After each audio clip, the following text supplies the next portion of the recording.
ఇంట్లో 5గురు పిల్లలుంటే సందడి సందడిగా ఉంటుంది. ఈ 5గురు పిల్లల్లో ఎవరు ఎక్కువ అల్లరి చేసేవాళ్ళు? అంత అల్లరి లేదండి. కొంచెం ఈయనే అల్లరి పెద్ద అమ్మ ఇక్కడ ఒకటమ్మా, అల్లరికి హుషారుకి చలాకితనానికి చిలిపితనానికి ఆ తేడా తెలుసుకుని చెప్పమ్మా. అల్లరి అంటే ఇప్పుడు నా ఇమేజ్ ఏమైపోద్ది, అల్లరి అంటే అల్లరుడు అని, నేనేమో చాలా రావుడు మంచి బాలుడు అనేలాగా నా ఇమేజ్ ఇది. నేను అలాగే చెప్తుండేవాడిని. నా ఉద్దేశం అదే. నువ్వేమో అల్లరి నన్నే అంటే చలాకితనం అమ్మ అల్లరి అనుకునేదేమో. లేదండి, ఎక్కువ హుషారు కానీ చాలా బాగుండేవాడు అబ్బాయి.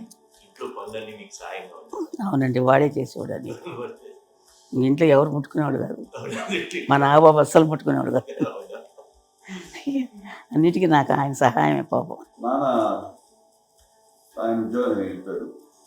నేను పాక్కుంటూ అలాగా వెళ్ళిపోయాను. నాకు తెలియదు. అమ్మ చెప్తుంటే ఏదో మాత్రం కొన్ని కమ్మర కోలు ఉంది. ఒక అది పెట్టి అది వెళ్ళి కూర్చొస్తా ఏడుస్తున్నాను రోడ్డు మీద. ఏసరికి వాడు 3 years. సో నన్ను వాడు తీసుకెళ్ళి వాడు కమ్మరకులు కూర్చోబెట్టాడు. ఏడుస్తాను, ఎవరి పిల్లడో తెలియదు వాళ్ళకి. సో అది ఒక గంట పోయిన తర్వాత అమ్మ ఎత్తు కూర్చుని వాడు వచ్చి వాడు చిన్నబిడ్డ అది వాడు చూసి ఈ అబ్బాయి అన్నారు. కాదు అనేసి అది సరిగ్గా చూడమని ఈ అబ్బాయి మా అబ్బాయి అని. ఏంటమ్మా అంటే ఆ కమర్గూలలో కింద కూర్చోబెట్టాడు కదా, బస్ అంతా పూజేసుకుని అలాగే అయిపోయాడు. రంగని కాదు కానీ అలా రంగని కాదు కానీ ఆ కమర్గూలలో కూర్చోబెట్టడానికి ఆ మసిగిస్తూ ఇంకా నల్లగా అయిపోయాడు. అంత నలుపుడు సార్ నా బిడ్డ కాదని అమ్మ వెళ్ళిపోబోతుంది. మళ్ళీ డౌట్ వచ్చి ఆగింది. అవును నా బిడ్డ కాడీస్ కట్టిందో డౌట్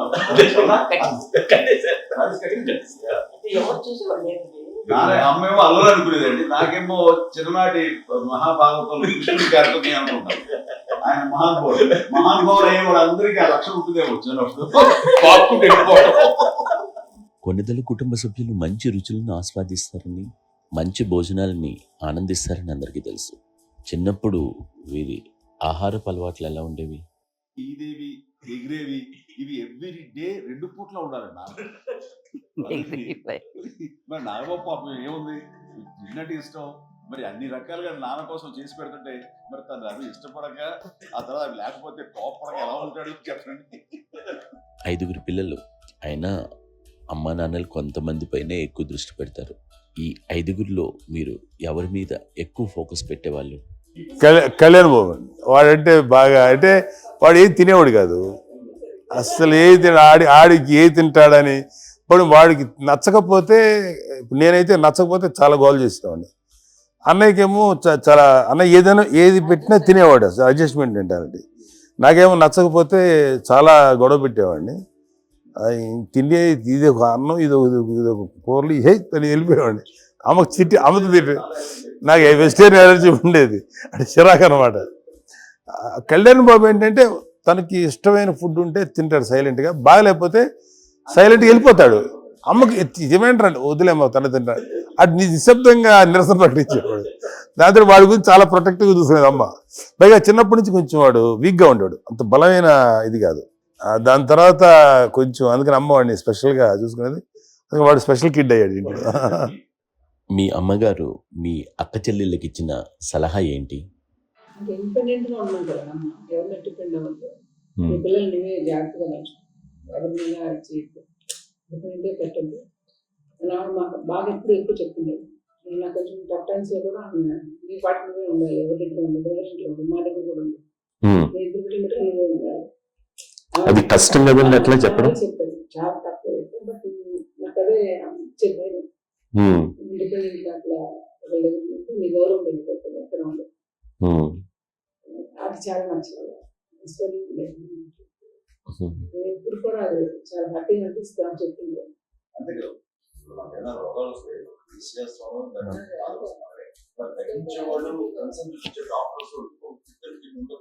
కానీ పోరాడాల్సింది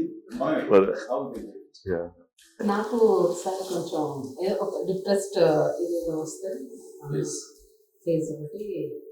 నేను ఇంకా మా అందరి నుంచి నేను సెపరేట్ అయిపోయినట్టు ఒక సిచ్యువేషన్ వచ్చినప్పుడు అమ్మ నన్ను పట్టుకుని ఐఎమ్ దేర్ ఫర్ యువర్ ఎస్. ఎవరు నా ఎస్ అన్న ఫ్రెండ్స్ కానీ ఎవరైనా సరే ఇప్పుడు కూడా అలోన్గా మటుకు అనుకోకు, నేను ఉన్నాను. ఆవిడ నన్ను పట్టుకొని ఇచ్చిన అఫెక్షన్ లేదా ఫీలింగ్ అసలు బలం అన్నమాట. ఏమన్నా చేయగలను నేను, పర్లేదు ఇంట్లో ఏదైనా సాధించగలను అని ఒక భరోసా తల్లి దగ్గర నుంచి రావడం అనేది నాకు ఎవరు అవసరం లేదు అనిపించింది. అంత స్ట్రాంగ్ గా అంత స్ట్రాంగ్ చేసింది నాన్న అని చెప్పండి. మా పిల్లల విషయంలో మేము కూడా మేబీ అంత స్ట్రాంగ్ కాదేమో, సెన్సిటివ్ ఉంటాము. అమ్మ మటుకు చాలా స్ట్రాంగ్ గా ఉంది, మమ్మల్ని కఠినంగా ఇలాగే ఉండాల్సింది, ఇలా ఉండండి అప్పుడే మీరు నేర్చుకుంటారు. ఇక్కడ అమ్మ పాజిటివ్నెస్ ఇంకో మాట్లాడాలి అంటే తన బిడ్డలకే కాదు. ఈ రోజున మా రెండో పాప శ్రీజ కూడా తనకి లైఫ్ డిస్టర్బెన్స్ వచ్చింది. ఆ టైంలో కూడా తను ఏముందంటే వాళ్ళు నాన్న దగ్గరికి వెళ్ళారు, భరోసా పెంచడం మాట వెళ్ళని ధైర్యం వచ్చింది. నాకు కూడా నాన్న దగ్గర ఎక్కువ కూర్చోస్తారు, పాజిటివ్ ఫీలింగ్ వస్తుందని నాతో షేర్ చేసుకుంటాను. తను మాతో చెప్తుంటే అనిపిస్తుంటారు, అమ్మ ఏం పర్లేదమ్మా, లైఫ్ అంటే ఒకరితోనే అయిపోదు, ఆ ఒక్కడి వల్ల వాళ్ళ ఇన్ఫ్లుయెన్స్ తోటో వాళ్ళు మన మీద నియంత్రించడం కానీ మన బాధల్ని వాళ్ళు చేయడం ఉంటుంది. జస్ట్ నువ్వు నీ గురించి నీ మనసులో ఏదనిపిస్తే నీ గుడ్ ఫీల్ ఏదిస్తుందో ఆ ఫీల్ ప్రకారం వెళ్ళిపోదు. అంటే ఆ జనరేషన్ పీపుల్ ఎక్స్పెక్ట్ అలా కాదు, ధైర్యం ఉండే అందరికి ధైర్యం బాగా దొరికొస్తారు. ఫాదర్ కూడా, మా నాన్నగారు కూడా అసలు ఎప్పుడు అనేవాడు, ఎప్పుడు మీరు పెట్టే చెయ్యి మీరు ఎప్పుడు పైన ఉన్నది తప్ప తీసుకుని ఎలా ఉండకండి చేతి అనే అట్లాంటివి చెప్తుండేవాళ్ళు. అందుకని మాకు ఇండివిజువాలిటీ మాకు బాగా ఇప్పుడు కూడా ఒకళ్ళని అడగడం బ్రదర్స్ని అడగాలన్నా కూడా మాకు పడిపోయింది మైండ్లో, కష్టపడుతుంది. సో నాకు అంటే ఆవిడ మా అమ్మ ఏదన్నా కొంచెం డిప్రెస్ అయినా నేను చాలా ఎక్కువ అమ్మకి షేర్ చేసుకుంటే అన్నయ్య కూడా లేడు. అన్నయ్య ఉన్నప్పుడు ఓకే, లేనప్పుడు నేను ఎక్కువ షేర్ చేసుకున్నాను. బట్ ద బెస్ట్ థింగ్ మా అమ్మ దగ్గర నుంచి హగ్ అండి. ఈరోజు కూడా మా అమ్మని హగ్ చేసుకోకపోతే అంటే అది నాకు మా అందరిలోనూ అంటే ఆవిడ పెద్ద చదువుకున్న వ్యక్తి కాదు, పెద్దగా నా ఎక్స్పోజ్డ్ కాదు, కానీ ఇవాళ అన్నయ్య కానీ విజయ, మాధవి, నేను, కళ్యాణ్ బాబు ఈ రోజుకి టుగెదర్గానే ఉంటాం. మేబీ మాకు కొన్ని విషయాల్లో నాకు మా మాధవ్కి డిఫరెన్స్ ఆఫ్ ఒపీనియన్స్ ఉండొచ్చు, మా చెల్లికి మా అన్నయ్యకి అట్లా ఉండొచ్చు, కానీ ద ఇన్విజిబుల్ బాండ్ ఏజ్ మా అమ్మ ఇచ్చింది. ఆ లవ్ అండ్ ఎఫెక్షన్, హగ్ అవన్నీ ఆవిడ నాన్ వెర్బల్ అడ్వైజ్ ఏంటంటే అందరూ అలా కలిసి ఉండాలనేది ఆవిడ నుంచి మేము నేర్చుకోవాలి. అది ఇట్స్ ఇస్ నాట్ వర్డ్లీ, అది నోటి మాట కాదు, అది వెర్బల్గా కాదు, నాన్ వెర్బల్గా చెప్పినటువంటి. సో అందుకని అది మాకు గొప్ప, మేమందరం ఇప్పుడు అలా ఉండడానికి కారణం, అంత కలిసి ఉండడానికి కారణం, మెయిన్ కారణం మా అమ్మ అండి. అది సో అందరూ ఉండాలనేది మా అమ్మ అడ్వైజ్. ఇప్పుడు కూడా నేను ఎప్పుడైనా ఏదైనా ఫీల్ అయినా, అన్నయ్య ఫీల్ అయినా, లేదు నాన్న అట్లా వదుగు, ఇట్లా ఉండండి, ఇట్లా ఇప్పటికీ చెప్తుంది. మేము ఎవరైనా ఎప్పుడైనా మా చెల్లితో గొడవపడ్డా అనుకోండి, నాన్న అట్లా అనకరా అని, ఎట్లాగా అన్న ఏమో లేదులేమ్మా ఏదో అన్నాను కానీ ఫీల్ అవ్వకమ్మా, మేమందరం కలిసి ఆవిడని అసలు టెన్షన్ పెట్టవండి మేము. సో అలా అది ఆవిడ నేర్పించింది. అలా కలిసి ఉండటం అనేటువంటి బాండేజ్ని ఆవిడ తన ఒక హగ్తో చెప్పింది. అన్నయ్య సినిమా చూడండి, జాదూకి చెప్పాను, అది మా అమ్మ దగ్గరే ఉందండి. శంకర్ దాదాలో చెప్తాడు చూడండి.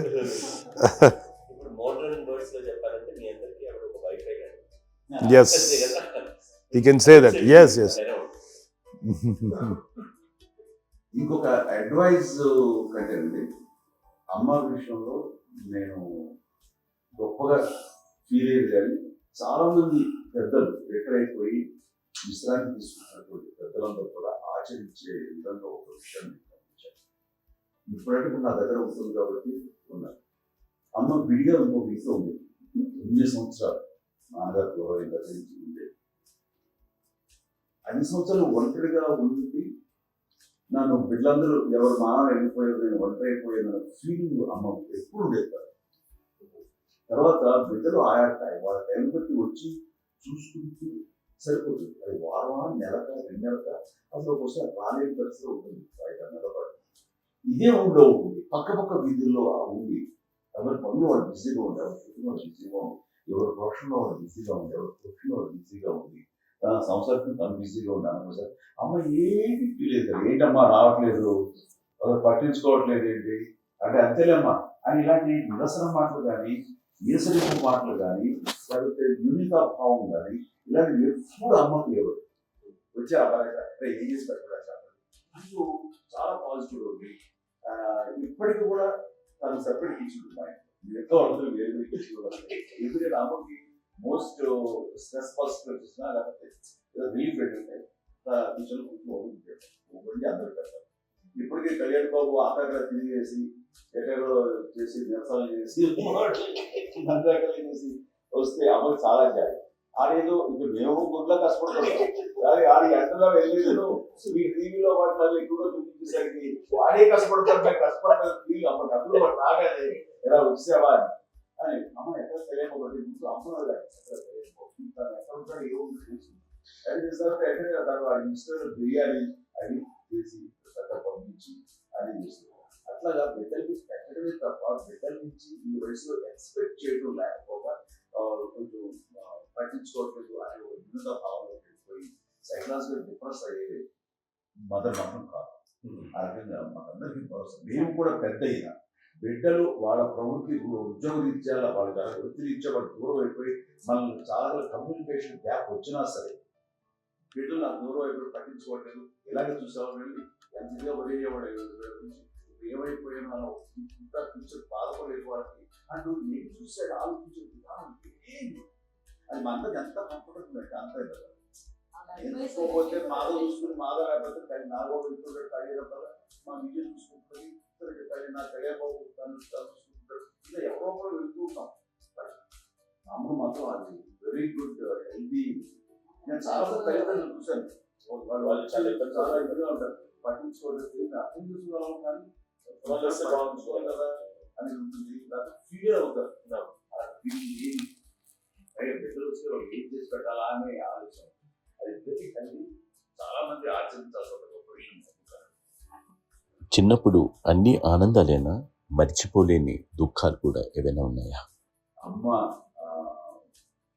చెప్పాలంటే ఓపికకి గృహిణిగా తన బాధ్యతలు నిర్వర్తించడానికి ఆయన అన్ని రకాలుగా టేకించారు. దీనికి ఒక మంచి ఉదాహరణ నేను చెప్పలేదు, అది తలుచుకోవటం నాకు చాలా ఉద్యోగంగా ఉంటుంది, నాకు చాలా ఖండితాలు వచ్చేస్తుంది. అమ్మకి మేము 5 బిడ్డలు అండ్ పురిట్లోనూ 1 year పెరుగు 2.5 years పెరుగు 3 బిడ్డలు చదివారు. నాకు గుర్తయి పొన్నూరులో నేను 6th class అవుతున్నాను. అప్పుడు రమణ అనే ఒక అమ్మాయికి తెలియదు. రమణ అంటే మా ముగ్గురు మా ముగ్గురికి కళ్యాణ్ బాబు పెడతారు, మాకంటే మధ్యలో తనకి అప్పట్లో మా నాన్నగారు ఉద్యోగం ఇచ్చారు, క్యాంపు వెళ్ళిపోతుండేవారు. ఏమి ఉంది నాన్న చెప్పాలంటే ఫుడ్లో కష్టపడేవారు ఇంకా నాన్న చెప్పారు నాగోడు. కానీ ఇంటి బాధ్యత, ఇంటి పనులు, రోగాలు వచ్చిన రుచులు వచ్చిన హాస్పిటల్ తీసుకెళ్ళాలన్నా ఏదైనా సరే అమ్మే పడేది. ఆ శ్రమ తీసుకున్న టైంలో అమ్మకి అసిస్టెంట్ చేసి సహాయపడుతున్నారు. నేను ఉండేవాడు అమ్మ చేతిలో, నాకు ఫ్రెండ్స్ ఆడుకోవడం అలాగే నిజంగా ఎక్కువ నాకు గుర్తెళ్ళి నచ్చింది. ఫ్రెండ్స్ అమ్మపడుతూ ఉండేవాడు. అలాగే నేను పిల్లకి బ్రెయిన్ ఫీవర్ వచ్చింది. ప్రభుత్వ ఆసుపత్రి పొన్నూరులో ఆ పిల్లని చేయించినప్పుడు 2-3 days అయిన తర్వాత ఒక బ్యాడ్ న్యూస్ నాకు వచ్చింది. ఎలా కాన్షియస్ అయిపోయి ఏం చేయాలో తెలియదు. అమ్మ వయసు చిన్నది. ఇద్దరు తీసుకుని ఆ బిడ్డని నేను ఒళ్ళో పెట్టుకుని శవాన్ని పెట్టుకోవాలి. రిక్షాలో ఇంటికి ఇప్పటికీ నాకు గుర్తు ఆ విషువల్స్. అది నాన్నకి తెలియదు ఈ విషయం. నాన్న ఎప్పుడు వస్తారో తెలియదు, ఎలా కమ్యూనికేట్ చేయాలో తెలియదు. అది తీసుకుని వెళ్ళిన తర్వాత ఇంట్లో గొడవ పెట్టుకుని ఏం చేయలేదు. చుట్టుపక్కల ముస్లిం సోదరులు ఉండేవాళ్ళు, ఫ్యామిలీస్. మసీదు పొన్నూరు మసీదు పక్కన ఇంట్లో ఆ ఇంట్లో అందరూ వచ్చి చూసేవాళ్ళు, వాళ్ళే హెల్ప్ చేసేవాళ్ళు. ఏం చేయాలో తెలియదు. నెక్స్ట్ రిచువల్స్ ఎలా చేయాలో, గర్భకాలం ఎలా చేయాలో తెలియదు. తను చిన్నది, మిగతా అందరూ పెసోళ్ళే. సో పరిస్థితుల్లో కమ్యూనికేషన్ చుట్టుపక్కల వాళ్ళు మీరు వచ్చి చేయాల్సిన కార్యక్రమాలు చేస్తారు. ఆ సమయం నాకు ఎక్కడ కమ్యూనికేట్ చేసి డిపార్ట్మెంట్ ద్వారా నాన్న వచ్చేసరికి ఇప్పటికీ అది నాకు నిజంగా మేము అలాంటి జాగ్రత్త అనే ఒక హెచ్చరికలాగా చేస్తూ ఇప్పటికే నాకు ఎంత నమ్మకం నేను ఏ నిర్ణయం తీసుకున్నాను మరో అంటే నాకు హాస్పిటల్ పెద్ద ఫోబియా. ఎక్కడికే వస్తారు హాస్పిటల్ మొదట రాదండి. ఈ మధ్య కాలంలో సరే అమ్మకు మోకాల ఆపరేషన్ జరిగింది. అమ్మను ఎంతో బాధపడుతున్నావు. ఈ రోజులు వచ్చిన మెడికల్ అడ్వాన్స్మెంట్ నీకు అసలు ఏ బాధ తెలియకుండా మోకాల ఆపరేషన్ వీళ్ళందరూ చెప్పాలి భయపడతాను. ఎందుకంటే ఫస్ట్ అలా సపరేట్ అవుతాను ఎలా చెప్పాలి. ఒక్క ఇదంతా కలిపి నీ మాట మాట నువ్వు చెప్తే సరే నేను చెప్పాను అంతే. ఏదో నాకు బాగుంది చెప్తే ఎలా సరే ఇష్టం లేదేమో ఊరికి పర్లేదు. మళ్ళీ ఇంటికి వచ్చాక మళ్ళీ ఇంకొక తెప్పించి వంశం తెప్పించి మళ్ళీ టెస్ట్ చేశారు. చేసి అందరూ బాగుంది ఏమి లేదు అన్న తర్వాత ఒక్కరు ప్రతితో పడ్డాడు. ఏదో ఉంది మామూలు టెస్ట్ చేయించాలని చెప్పి శ్రద్ధ ఎక్కువ. మీ పిల్లలకి సంగీతం డాన్స్ నేర్పించారు నేను, అది నిజమేనా? దానికేమో డాన్స్ నేర్పించడం కాదు, అది నేర్చుకోలేదు. నాకు వచ్చేసి ఇప్పుడు డాన్స్ స్టార్ ఎదిగారంటే అది మా పెద్ద చెల్లి విజయం కారణం. అప్పుడు తనకి 5 ఏళ్ళు, నాకు 9 ఏళ్ళు ఉంటాయి. ఉంటుంది 10-11 ఏళ్ళు ఉంటాయి నాకు బాపట్ల. సో బాపట్ల చాలా చిన్నది 5 ఏళ్ళు. నాకు ఒక 11-12 ఏళ్ళు కండిషన్ గోడ మీద పెట్టుకొని చూస్తుండేవాడు. చూస్తుంటే అది నేర్చుకుంటుంది. నేను మానసికంగా నేర్చేస్తున్నాను. ఇప్పటికీ ఆ స్టెప్స్ ఏమి చేస్తాను అంతే. ఇప్పుడు దాన్ని తరబడతాయి. ఇంకోటి ఏంటమ్మా నమో నమో అన్నీ ఉన్నాయి సాంగ్స్ నేర్చేస్తాం అన్నమాట. 5 పిల్లల్లో ఎవరు ఎక్కువ పని చేసేవాళ్ళు, ఎవరు తక్కువ పని చేసేవాళ్ళు? ఏ పని చేయనండి, చేసేవాడు కదా అని అన్నయ్య చేసేవాడు. అన్ని పనులు అన్నయ్య చేసేవాడు. ఇక మా చిన్న చెల్లి పెద్ద చెల్లి ఎక్కువ చేసేది.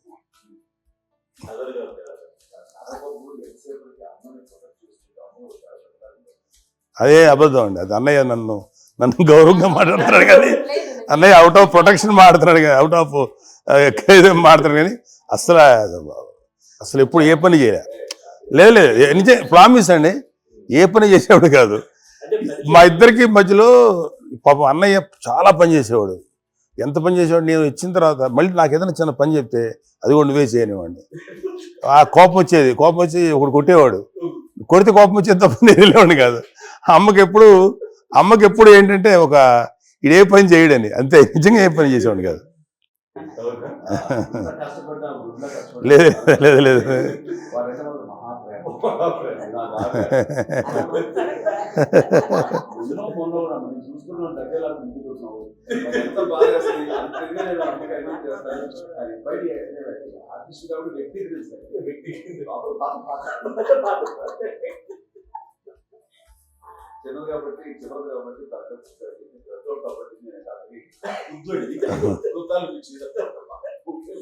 ఎక్కువ కష్టపడింది కానీ మా నాన్నగారి చేతిలో ఎక్కువ అంటే నాన్న బాగా కోపం ఎక్కువ అనుమానించింది కానీ అన్నయ్య పాపం బాగా దొరికేసేవాడు పాపం. ఒకసారి అంటే మరి మాకే అనిపి ఏంటి ఇంత దారుణంగా ఉంది నాన్న మీద కోపం వచ్చేది నాకు. నాన్న మీద కోపం వచ్చేది, వాళ్ళని చూసి బాధ అనిపించేది. అమ్మాయి ఏమనేది కాదు. సరే అయినా సరే ఎప్పుడు కూడా పోనీ అన్ని చేసినా మళ్ళీ తను హైపర్ యాక్టివ్ అన్నయ్య ఫుల్. ఇప్పటికీ ఉన్నాడు. ఇప్పుడు ఈ రోజు కూడా అదే అన్నయ్య సేమ్ హైపర్ యాక్టివ్. యూజువల్గా పెద్ద కొడుకు కొంచెం అంటే సూపర్గా ఒక నిదానంగా ఉంటాడు అంటారు. బట్ అన్నయ్య దానికి జస్ట్ ఆపోజిట్. యూజువల్గా ఆఖరి పిల్లలు హైపర్ యాక్టివ్ ఉంటారు, అన్నయ్య పుట్టడమే భయంకరమైన హైపర్ యాక్టివ్. ఒకప్పుడు అమ్మాయిల్ని ఎక్కువగా బయటికి పంపించేవాళ్ళు కాదు, అబ్బాయిల మీద కూడా అనేక ఆంక్షలు ఉంటూ ఉండేవి. మీ పిల్లల్ని అలా ఆంక్షల మధ్య పెంచారా, లేకపోతే పూర్తి స్వేచ్ఛనిచ్చారా? అంటే మాకు మా నాన్నగారు కానీ మా అమ్మగారు కానండి మాకన్నా చాలా బ్రాడ్ మైండ్ ఉన్న వ్యక్తులు అండి. ఎందుకంటే పిల్లలు ఎక్కడన్నా బయటికి వెళ్తే ఇప్పుడు మేమైతే భయపడిపోతాం. మా విజయ్ కానీ మా చిన్న చెల్లి అన్నయ్య నేను అందరం కూడా ఇవాళ ఉన్న పరిస్థితిలో వాళ్ళు ఎప్పుడు భయపడేవాళ్ళు కాదండి. ఎక్కడికి వెళ్తాను వీళ్ళని ఇచ్చేవాళ్ళు, లేట్ అయినా అసలు ఏమనేవాళ్ళు కాదు. లేకపోతే ఏదైనా మోటార్ బైక్లు వేసుకున్నాం, లేకపోతే కారులో ఎట్లా పడితే ఎట్లా వెళ్ళినా సరే ఏమనేవాళ్ళు కాదు. వాళ్ళు తెలియకుండానే మాకు ఒక ఫ్రీడమ్ ఇచ్చారండి. సో దట్ అదే ఆ ఫ్రీడంలో భాగమే అన్నయ్య కానీ ఇండస్ట్రీకి వెళ్ళాలంటే కూడా ఒక వ్యక్తి ఒక ఒక కొడుకు ఒక గొప్ప కెరీర్ని పర్సూ చేసుకుంటూ వెళ్తున్నప్పుడు నాన్నగాని అమ్మగాని ఓపెన్ మైండ్ తోటి అసలు నువ్వు వెళ్ళు నాన్న, ఎంతకాలం వెళ్తావు, నువ్వు ప్రయత్నించని చెప్పి అలా వదిలేశారండి. అన్నయ్య కూడా ఏంటంటే మోస్ట్ రెస్పాన్సిబుల్గా వెళ్ళి చాలా మేజర్ అమౌంట్ అన్నయ్యకి కూడా పెద్ద అమ్మకు వందలు ఇచ్చేది కాదు. కరెక్ట్గా ఆ ఇన్స్టిట్యూట్లో చదువుకునేటప్పుడు ఎంత ఇవ్వాలో కరెక్ట్గా ఇచ్చేది. మనకి ఎక్స్ట్రా ఖర్చు పెట్టుకున్నా అట్లా ఉండేది. అంతే కదా.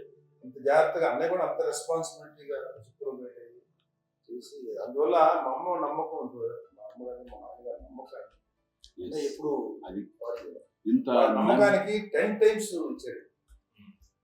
ఏ వయసెస్ వైపు కానీ ఏ అలవాట్ల వైపు కానీ ఎందులో ఇండల్జ్ అవ్వకుండా నాకు నేనుగా నియంత్రించుకుంటూ సరైన మార్గంలో వెళ్ళేలాగా నాకు వెళ్ళడానికి లోపల ఆ స్ట్రాంగ్ థాట్ అడగగానే వాళ్ళు రెసిస్ట్ చేస్తే ఇచ్చాను ఆఫీసరు అని ఏదో చిన్న రిలక్టెంట్ ఫీలింగ్ ఉంటుంది. వాళ్ళ మీద చిన్న కోపం నిరసన ఉండేది. వాళ్ళు అలా లేకపోవడానికి వాళ్ళు వెంటనే అడిగిన వెంటనే జాగ్రత్త నిర్ణయం నీది కానీ జాగ్రత్త అని హెచ్చరిక చేయడంతో నాకు మరింత బాధ్యత తిరిగి నేను నడుచుకుంటూ వెళ్ళాను. కాబట్టి అది నాకు ప్లస్ అయ్యింది. అంటే మదర్ అంటే తల్లి అనే కాదు, మదర్ ఫీలింగ్ ఎవరిచ్చినా సరే అది నానైనా తల్లితో సమానం అనుకుంటాను. నాగబాబు చెప్పినట్టుగా అట్లాగా అలసిపోయి వచ్చి నాకు కాళ్ళు నొక్కుతూ ఉంటే హైవేస్ చేసేది. ఆ తర్వాత పడుకో గలవాయించేవాడు. అది కూడా కోపం కాదు. అంటే ఉదాహరణ అంటే మళ్ళీ అదే నాకు వీళ్ళు తిడతారు, ఎందుకు కాదు పడుకు ఎక్కడ నిద్ర వస్తుంది నాన్న అనుకుంటుంటే. సో ఆ రకంగా నాన్న తన ప్రేమను చూపిస్తుంటారు. ఆ తర్వాత గోండా టైంలో కూడాను నేను ట్రైన్ కింద వెళ్తుంటే నాన్న అక్కడే ఉన్నారు, రాజమండ్రి దగ్గర ఆ ప్రాంతంలో. ఆయన చాలా కోపం చేస్తుంది, ఇలాంటి చేస్తుంటావు నువ్వు, ఏదైనా అయితే ఏంటి అని చెప్పి. ఏం పర్లేదన్నా, ఏమవుతుంది, అన్ని రకాల సేఫ్టీ అన్ని రకాల జాగ్రత్త తీసుకున్నాం. ఈ రోజున్న సేఫ్టీ అప్పుడు లేదు. అయినా సరే రేపు పొద్దున నీ కొడుకులు ఇలాంటి పరిస్థితులు నీకు తెలిసి వస్తారు అప్పుడు అనేవాడు. ఎన్నిసార్లు అమ్మ అనేవాళ్ళు. నాకు నిజంగానే మగధీర టైంలో గుర్రం ఎక్కుని ఆ రోడ్డు మీద పడిపోయాను అని అన్నప్పుడు అక్కడ ఆ ఫస్ట్ టైం ఆ ఫీలింగ్ కలిగింది.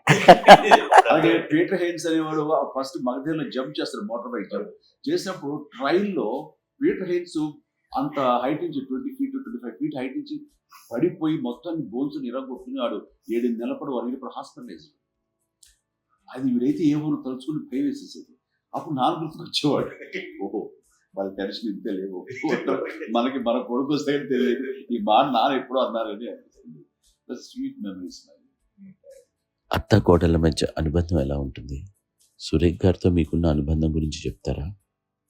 మాకండి కోడలు కాదండి, నా కూతురండి. అంత బాగుంటాం మేమిద్దరం కూడా.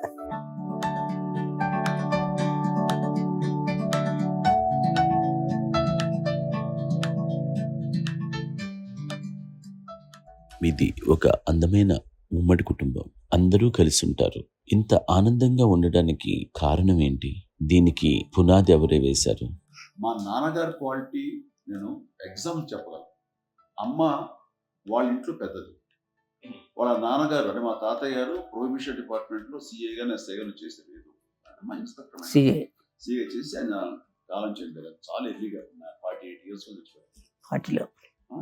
40 చచ్చిపోయారు. 40 చనిపోతే ఆయనకి అప్పటికి అమ్మ కాకుండా 4 బిడ్డలు. అమ్మ తర్వాత అబ్బాయి తర్వాత ముగ్గురు ఆడతారు. వాళ్ళు ఏంటంటే రాకరావిడి నాగబాబు కంటే కూడా చిన్నమ్మ. అది ఆ వయసు అంత చిన్నవాడు. అమ్మ మా పిన్నమ్మ నాకని చిన్నవాడు. అలాంటి పిన్నమ్మల్ని ఆయన వీళ్ళ నాగ చనిపోయిన తర్వాత తన ఫ్యామిలీ అంతగా నాన్న పెంచారు. నాన్న కూడా అరాకురా శాలరీ మీద బతికేదే తప్ప కూడా కాదు. సో తనకు మిగిలిన దాంట్లో మళ్ళీ ఆ ఫ్యామిలీని చూసుకోవడం, మా అమ్మమ్మని చూసుకోవడం, వాళ్ళ మంచి చెడు చూసుకోవడం. వాళ్ళకు ఇల్లు మాత్రం ఉంది మొగల్తూరులో. ఆ ఇంట్లో వాళ్ళు అద్దెకి వస్తే ఆ కొంచెం డబ్బు నానిచ్చాడు, అక్కడ పొలం కొనిచ్చారు, పొలం ఇచ్చాడు. అంత బాగా చూసుకోవాలి తన ఫ్యామిలీ లాగా. కాబట్టి ఆ నాన్న ఫస్ట్ సూత్రధారి. అమ్మ కూడా ఫ్యామిలీ బాండింగ్ టుగెదర్నెస్ అనేది స్ట్రాంగ్గా ఉండటానికి నాన్న ఏర్పాటు చేసినటువంటి బీజం.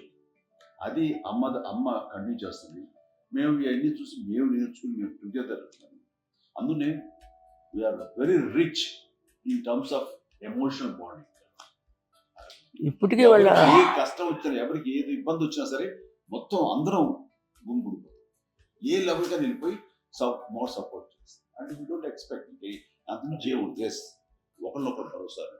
అది మా ఫ్యామిలీ వెరీ స్ట్రాంగ్. పెద్దవాడు కాబట్టి అవకాశం నాకు వచ్చింది కాబట్టి అమ్మ, ఇది ఎప్పుడు ఎవరు కొన్ని విషయాలు నాగబాబు మాకు సపోర్ట్గా ఉంటాడు. నాగబాబు ఉండి వాడు భరోసా. అలాగే ఆడపిల్లలు. మీ అందరిలోనూ అమ్మని ఎవరు ఎక్కువ జాగ్రత్తగా చూసుకుంటారు? ఎందుకంటే నేను కూడా గమనించలేని అన్నయ్య క్యాజువల్ ఒక అమ్మాయి అలాగే చాలా చిన్న చిన్న విషయాలు. మెడికల్ ఇంట్రెస్ట్ మాకు కాన్షియస్ అన్నయ్య ఉన్నాడు, అన్నయ్య దగ్గర ఎక్కువ రిలాక్స్ అయినా అందరం చాలా కంఫర్ట్ అయింది. ఎప్పుడు ఎవరు కొన్ని విషయాలు నాగబాబు సపోర్ట్గా ఉంటాడు. నాగబాబు ఉండి వాడు భరోసా. అలాగే ఆడపిల్లలు ఇట్లా ఒకరినొకరు అంటే కాంప్లిమెంటరీ టు ఈచ్ అదర్. ఎవరి ఒక్కరు కాదండి వాళ్ళు అందరూ చూపించే ప్రేమగా నేను చెప్పగలను. కానీ బట్ ఇది అందరూ సూత్రధారి నాన్న తర్వాత అది అమ్మ మెయింటైన్ చేస్తారు. ఇప్పుడు అమ్మ నా ఇంట్లో ఉంది అంటే మనవాళ్ళు వస్తారు, మనరాలు వస్తారు, ఆడబిడ్డలు వస్తారు, వెలుబిడ్డలు వస్తారు. ఇల్లు ఎప్పుడు కలగల ఆటలు కారణం అమ్మ. అది మేమందరం ఆచరిస్తున్నాం పండగలకి, పబ్బాలకి. అది నిన్న మొన్న నాగబాబు వచ్చి చాలాసేపు కూర్చున్నాడు. నేను ఇంట్లో లేకపోయినా వచ్చి నాగబాబు కూర్చొని టైం స్పెండ్ చేసి వెళ్ళిపోతుంటాడు. అలాగే చెల్లెలు ఇద్దరు ఆల్మోస్ట్ ఎవ్రీడే మాధ వస్తుంటుంది, తను కూడా వస్తుంది. నిన్న సాయంత్రం కూడా వచ్చి ఉంటుంది. అమ్మా మధ్యాహ్నం వచ్చి కదా వచ్చి ఇక్కడే భోజనం చేసుకో అలా ఉంటుందండి. ఈ తరం వాళ్ళకి మీరు ఇచ్చే సలహా ఏంటి? ఏంటంటే బాగుంటుందండి. పిల్లలు అక్కడేలా ఉంటుంది, అందరూ కలిసి అన్నీ ఉంటారు. సంసారం నిలబడుతుంది. లేకపోతే ఏముందండి ఈ పూర్తిగా ఇక్కడ పడతారు అంటే ప్రేమలు ఇప్పుడు లేవండి, తగ్గిపోయింది చాలా మటుకు. ఏదో ఇంకా వాళ్ళ పనులు చేసుకోవడం ఏదో జరిగిపోతా ఉంది అనుకోండి. అంత ప్రేమలు ఎక్కడ లేవండి ఇప్పుడు ఈరోజు. అంటే ఒకప్పుడు ఒకరికి ఇంకొకరు భరోసాగా ఉండేవారు. అంటే Support.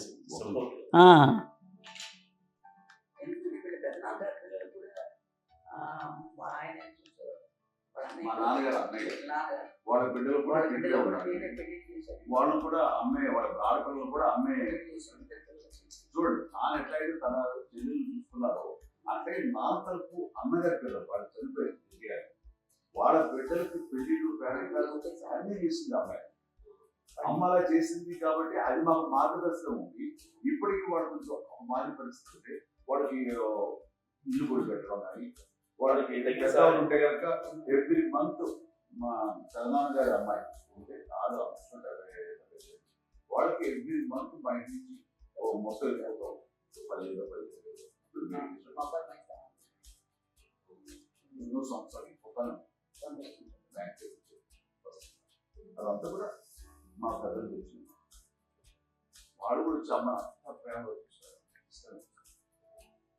అమ్మ ఇందాక చెప్పినట్టు ఇచ్చే మెసేజ్ ఏంటంటే అమ్మ మాటలు చెప్పాలంటే బంధాలు బాంధవ్యాలు అన్నది ఎవరిని ఆశపోస్తుంది. సో ఎలాగైతే డబ్బు ఎంత సంక్రమించింది, ఎన్ని ఆస్తులు వచ్చాయి ఫిజికల్ గా అనే దాని మీద కంటే కూడా ఇవి ఆస్తిగా తీసుకుంటూ నేను విలువ ఎరిగి గుర్తెరిగి దాని ప్రభావం తెలుసుకుని అది కనుక మనం ఇచ్చిపుచ్చుకుంటే ఫ్యామిలీలో దానికి ఇచ్చినటువంటి గొప్ప సంపద ఉంటుంది. కష్టాలు వచ్చినప్పుడు డబ్బు తీరుస్తుంది కాదండి, కష్టం వచ్చినప్పుడు ఒక భుజం తీరుస్తుంది, ఒక చేయూత తీరుస్తుంది. అది మన బ్లడ్ రిలేషన్ మనలో మనకి అది ఉండటం అనేది అదృష్టంగా తీరుతుంది. ఇలా ఒకసారి అమ్మ చూస్తాడు ఇండియాకి చూసినట్టే అది ఎవరి ద్వారా సంక్రమించడానికి తన ఆ చెట్టు కొమ్మలుగా కాబట్టి ఆ చెట్టుకే మనం ఆపాదించాలి. ఎక్కడో మామూలుగా ఉండాల్సిన వాళ్ళు ఈ రోజున ఈ స్థితిలో ఉన్నాము, ఇంతమందికి లైఫ్ రావటానికి దోహదపడ్డాము, ఇంతమంది కలిసికట్టుగా ఉండటానికి ఇదైంది. అమ్మని చూస్తుంటే నాకు ఏమనిపిస్తుందంటే అబ్బా ఇలాంటి జన్మం నాకు ఎవరైనా ఉంటుందా, ఇంతమంది మనుషుల చేత కలవబడేవాళ్ళు, ఆరాధింపబడేవాళ్ళు, అభిమానించబడేవాళ్ళు, ఇంతమంది నా నా వంశమా, నా సంపద అని అమ్మ ఫీల్ అంత గొప్ప ఫీలింగ్ ఎవరికి ఉంటుంది? మా చెల్లెలు కూడా వస్తుందని అనుకోవట్లేదు, సురేఖ కూడా ఉంటుందని నేను అనుకోవటం లేదు. అలాంటి గొప్పగా ఇది. అండ్ ఆ రకంగా షీఈస్ వెరీ చాలా గొప్ప జన్మం. అమ్మకి చిన్న మానసికంగా చిన్న ఏదో ఒక డిప్రెషన్ ఏదో వచ్చింది. ఏదో నాన్న గుర్తుకొచ్చు, నాన్న లేరమ్మా, వాళ్ళ అమ్మగారు కూడా అదే టైం చనిపోయారమ్మా, వాళ్ళ దగ్గర ఉంటే ఏదో ఉన్నప్పుడు మేము అందరం సపోర్ట్గా ఉండి మా పొలాలు నా దగ్గర ఉంది అని చెప్పి సపోర్ట్లో అమ్మ వేరే ఉన్నప్పుడు ఒకటే మాట, అమ్మ నీలాంటి గర్భం అంటే అంజనమ్మదే గర్భం అని బయట ఎన్నోసార్లు నా ఫ్రెండ్స్ కానివ్వండి, బయట కానివ్వండి, కొన్ని సందర్భాల్లో మీటింగ్లో కానివ్వండి, స్పీచెస్లో కానీ అన్నవాళ్ళు ఎంతోమంది అన్నారు. వాళ్ళ మాట అంటే రీజన్ తెలుసని, కోటాను కోటల్లో ఎంతమంది తల్లులకు మీకు వచ్చిన అదృష్టం, మీకు లభించేటువంటి వరం ఎవరు లభిస్తున్నారు? బిడ్డలు ఎంతో మంది చేత పుణ్యాడపడుతున్నారు, ఎంతో మందికి సహాయపడుతూ ఆ రకంగా వాళ్ళందరికీ ఆశీస్సులు పొందుతున్నారు. కానీ ఎంతో మందికి నిరంతరం హెల్ప్ చేస్తూ వాళ్ళ ఎదురు చూస్తున్నారు. అవి ఆ భగవంతుని మీరు చేసిన పూజల వలన ఆ భగవంతుడు మన నెక్స్ట్ తరాలకు కూడా మనకి ఇలాంటిది వారసత్వంగా ఇస్తూ అదే రకంగా కొనసాగించేలాగా మనకు అదృష్టం ఇచ్చారు. ఇంతమంది ఎవరు నీరించి వచ్చిన వాడే ముందు ఎంత గొప్ప గర్భం, ఎంత గొప్ప జన్మ. అలాగే నువ్వు తెలిసే మీరు హై లెవెల్లో ఉండాలి, ఫీలింగ్స్గా నువ్వుగా. అంటే నువ్వులాగా ఉండిపోయిన మాట ఇది నీది కాదు, నాది కాదు, నువ్వు నమ్ముకున్న భగవంతుడు నీకు ఇచ్చింది అనుకుంటావు కదా. నువ్వు ఆ భగవంతుడి కృతజ్ఞత తీర్చుకునే ప్రతిరోజు ఆయన ధ్యానించు, ఆయన పూజలో ఉండి నీకు ఆయనే ధైర్యం ఇస్తాడు. అంతేగాని నువ్వు నెగిటివ్ సైడ్ ఆలోచించమ్మా. మా అందరికీ పాజిటివ్నెస్ ప్రివైల్ చేసిన దానివి, ఇచ్చిన దానివి, అందించిన దానివి. అలాంటి నువ్వు నెగిటివ్ వైపు పెట్టుకోకూడదు అనుకుంటే అంతే, మళ్ళీ అటుపక్క ఎప్పుడు వెళ్ళలేదు.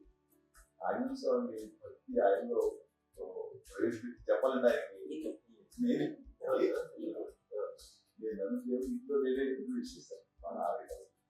నానంత ప్రగాఢంగా నమ్మి ఆయన లబ్ధి పొందారు. ఆయన అందులో మమ్మల్ని మించిపోయే స్టేజ్కి వెళ్ళిపోయారు. ఆయనతోటి ఆంజనేయ స్వామితో ఇంటరాక్ట్ అవుతూ అట్లా ఆయన నమ్ముకుంటారు. ఆయన నానంటారు అంతా నా గురువు, నా పెద్ద కొడుకే, పెద్దోడే అవును గురువు.